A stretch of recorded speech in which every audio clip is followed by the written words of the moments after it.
Dzień dobry, witajcie. Małgorzata Twardo. Dzisiaj porozmawiamy sobie o książce i filmie Sekret. Zarówno książka, jak i film osiągnęły ogromny sukces komercyjny. Książka sprzedała się w ponad 3 milionach egzemplarzy na świecie, a film przyniósł ponad $300 milionów dochodu. Myślę, że warto przyjrzeć się temu fenomenowi. Zapraszam na dzisiejsze nagranie. Czym jest ów tajemniczy sekret, który zrobił tyle zamieszania? Na czym polega ta magiczna wiedza? Otóż sekretem jest prawo przyciągania. Tutaj posłużę się kilkoma dosłownymi cytatami z filmu. W esencji prawo przyciągania mówi, że to, o czym myślisz, ma wpływ na to, co przyciągasz do swojego życia. Podobne przyciąga podobne, czyli stajesz się tym, o czym myślisz. To, co wysyłasz w świat, wróci do ciebie i zamanifestuje się w twojej rzeczywistości. Sekret daje ci to, czego chcesz. Szczęście, zdrowie, bogactwo. Możesz mieć, robić lub być kim chcesz. Możesz wybrać sobie, co tylko chcesz, nieważne co. Prawo przyciągania mówi o tym, że wszystko, co pojawiło się w twoim życiu, zostało do niego przyciągnięte przez wizje i obrazy, które masz w głowie. Stajesz się tym, o czym myślisz. Przyciągasz to, o czym myślisz. No i tutaj koniec cytatu. Jeśli więc myślisz o rzeczach, których nie chcesz w swoim życiu, wtedy dostaniesz to, czego nie chcesz. W filmie pokazany jest przykład człowieka, który ciągle myślał o tym, że nie chce dostawać rachunków. Ponieważ ciągle miał tę myśl w głowie, a wszechświat nie słyszy słowa nie, to codziennie dostawał rachunki do zapłacenia. Zastanawiam się, jakim cudem i skąd się brał codziennie rachunek w jego skrzynce, no ale pójdźmy dalej. Natomiast jeśli będziesz ciągle myślał o tym, czego chcesz, to właśnie to dostaniesz. I człowiek z tego przykładu, tylko zmieniając myślenie, zmienił swój los. Przestał myśleć o tym, że nie chce dostawać rachunków, zaczął marzyć o tym, że chce dostawać czeki i tak się stało. Po pewnym czasie w skrzynce miał same czeki zamiast rachunków. Genialne w swej prostocie. Super patent, zwłaszcza teraz, gdy ceny energii idą w górę. Wystarczy przestać myśleć o tym, że co jakiś czas przyjdzie rachunek, zacząć myśleć o przyjemniejszych rzeczach, takich, które chcemy, aby pojawiły się w naszym życiu i gotowe. Zakład energetyczny przestanie wysyłać rachunki. Myślę, że popularność tej książki i filmu polega na tym, że obiecują, że nie robiąc nic, osiągniesz sukces. Żebyśmy się dobrze zrozumieli. Tutaj nie chodzi o to, że jeżeli o czymś marzysz, to zrobisz sobie plan działania, nastawisz się optymistycznie i z energią i zaangażowaniem krok po kroku będziesz realizował swoje marzenie. Główne założenie jest takie, że samymi myślami ściągniesz do swojego życia wszystko, co tylko zechcesz. Nie musisz już nic robić. Mniej więcej tak jak to było w bajce o Aladynie. Aladyn znajduje lampę, uwalnia dżina, a ten spełnia jego rozkazy. Zresztą dokładnie ten przykład został użyty w filmie, aby zobrazować, jak to prawo działa. Z tą różnicą, że Aladyn mógł spełnić tylko 3 życzenia, a prawo przyciągania działa zawsze.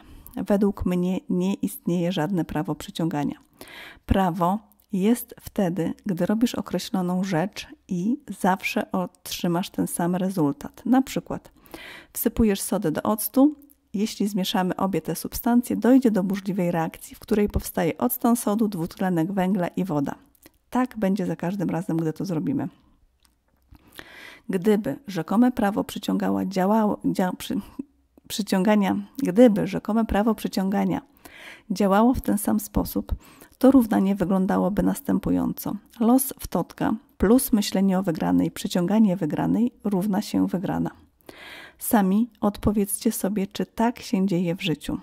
Myślę, że spokojnie możemy założyć, że ze wszystkich osób, które grają w loterii, przynajmniej kilka procent bardzo intensywnie marzy o wygranej, wizualizuje, co sobie kupi za te pieniądze, co zrobi z tymi pieniędzmi.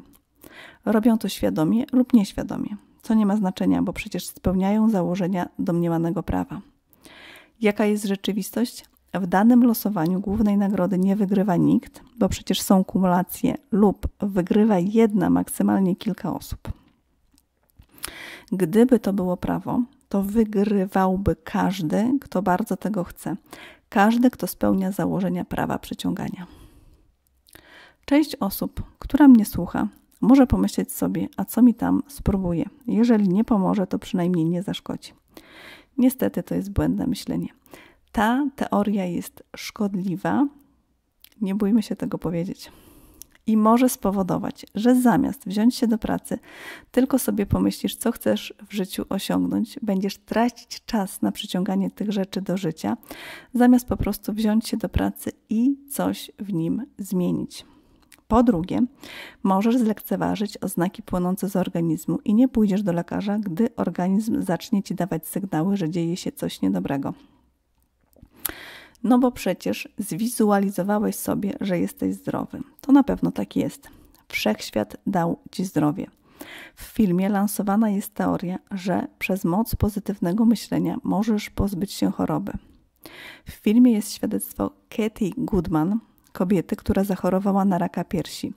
Ponieważ wierzyła w to, że siłą woli może pokonać tę chorobę, wmawiała sobie, że już jest zdrowa. Cały czas powtarzała sobie w myślach: dziękuję za uzdrowienie, dziękuję za uzdrowienie. Patrzyła na siebie, jakby nigdy nie miała raka. W wolnych chwilach oglądała komedię, gdyż uważała, że śmiech jest antidotum na wszechobecny w dzisiejszym świecie stres. Powiedziała, że dzięki tej terapii wyzdrowiała w ciągu 3 miesięcy i to bez chemioterapii i naświetleń. Prawda jest taka, że rzeczywiście objawy choroby u tej pani ustąpiły na jakiś czas.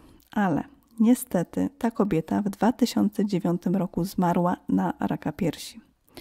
W internecie jest trudno znaleźć te informacje, ponieważ, jak wiecie, zaszkodziłaby filmowi. W opisie wrzucę link. No i o ile przy braku wygranej w lotto rzeczywiście nic nie straciliście, bo jak nie było milionów, tak nadal nie ma i nie będzie, to w przypadku zdrowia można zrobić sobie krzywdę. Nie wierzcie w takie bzdury. Nie szukajcie pomocy u szarlatanów, bioenergoterapeutów, uzdrawiaczy energią. Jeżeli macie jakiekolwiek niepokojące objawy, to szukajcie profesjonalnej pomocy lekarskiej, a jeszcze lepiej chociaż raz w roku róbcie przynajmniej podstawowe badania. Zapobieganie jest zawsze lepsze od leczenia. W filmie jest też powiedziane, że nasz organizm ma zdolność samoleczenia. Owszem, jest coś takiego jak mechanizm homeostazy, który cały czas dąży do przywrócenia naszego organizmu do równowagi. Niemniej, jeżeli zaczyna dziać się coś poważnego, jeżeli są na przykład zmiany nowotworowe, sama homeostaza nie wystarczy.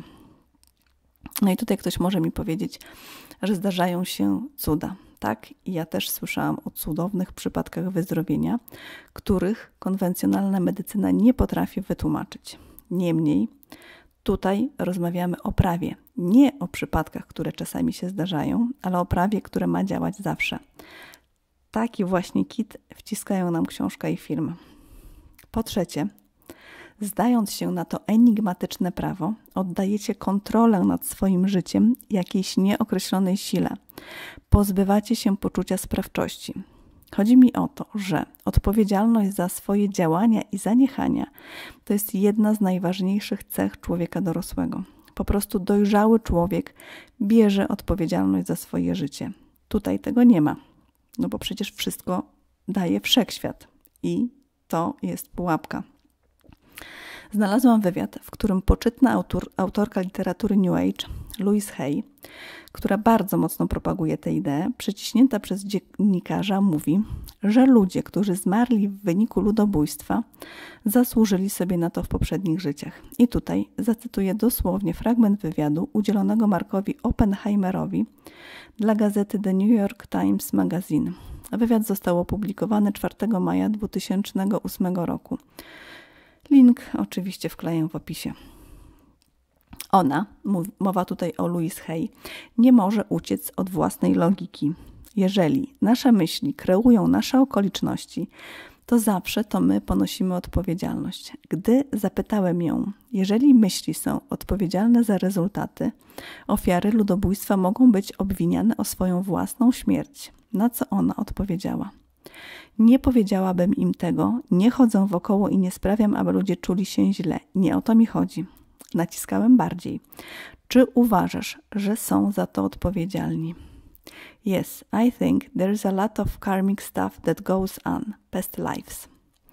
No i tutaj nie umiem tego dosłownie przetłumaczyć, ale chodzi o pojęcie karmy zaczerpnięte z hinduizmu, które mówi o tym, że w kolejnym wcieleniu wracasz na ziemię, aby odpokutować winy z poprzedniego życia. Pytałem dalej, mówi dziennikarz, a co powiesz o sytuacji takiej jak Holokaust? Czy ofiarami Holokaustu była niefortunna grupa dusz, które zasłużyły na to przez to, jak zachowywały się w poprzednich wcieleniach? Na co Louise Hay odpowiedziała, że to tak może działać. Zastrzegła, że to jest tylko jej opinia. Koniec cytatu. Zgadzam się z tymi osobami, które w tej chwili ciężko westchnęły i powiedziały, że dawno nie słyszały takich bzdur. Ja też. Podsumowując, myślę, że szkoda czasu na tego typu rewelacje. Czemu w takim razie zrobiłam ten film? Przede wszystkim dlatego, że te idee są bardzo szkodliwe, a widzę, że rozprzestrzeniają się w ogromnym tempie i niestety zauważyłam, że przez dużą część ludzi są przyjmowane bezkrytycznie. Z całą pewnością jedynymi, którzy na tej teorii dobrze zarobili, są jej twórcy. Zresztą w filmie jest powiedziane, że to nie działa. Przez cały czas trwania filmu jak mantrę powtarzają, jak to prawo genialnie działa, jakie jest skuteczne i tak dalej. I tylko w jednej scenie jest powiedziane, że to nie działa. I tutaj znowu skorzystam z dosłownego cytatu. Ludzie ćwiczą to przez chwilę i chcą stać się mistrzami. I mówią, wiesz co, podoba mi się to, co poczułem i chcę odmienić swoje życie. A potem rezultatów nie widać. Chociaż są tuż pod powierzchnią, gotowe się objawić i ktoś patrzy na tę powierzchnię i mówi, to coś chyba nie działa. A wiecie, co mówi Wszechświat? Twoje życzenie jest dla mnie rozkazem. I wtedy to się oddala. Koniec cytatu. A rozumiecie już? Jeżeli mimo usilnych prób nie dostajesz tego, o czym marzysz, to jest to tylko i wyłącznie twoja wina. Nie uwierzyłeś dostatecznie mocno. Zastanawiam się, jakie są obiektywne kryteria. Kiedy Wszechświat uznaje, że uwierzyłeś wystarczająco mocno, a kiedy jeszcze za mało. Nie jest powiedziane, że na przykład, aby dostać Ferrari, musisz siedzieć i wizualizować go przez na przykład 10 godzin. A może 10 godzin wizualizacji starczy zaledwie na alusy do tego auta. Nie da się też określić siły tej wizualizacji. W filmie nie jest to doprecyzowane. Każde naukowe prawo ma reguły, według których działa. Są określone warunki, po spełnieniu których ono zachodzi. Tutaj tego brak. Na dzisiaj to tyle. Jestem ciekawa waszych opinii. Podzielcie się w komentarzach. Napiszcie, czy spotkaliście się z tym prawem i co o tym myślicie. Dziękuję bardzo i do usłyszenia w następnym odcinku. Subskrybujcie, lajkujcie, piszcie komentarze, bo to pomaga docierać do większej ilości osób.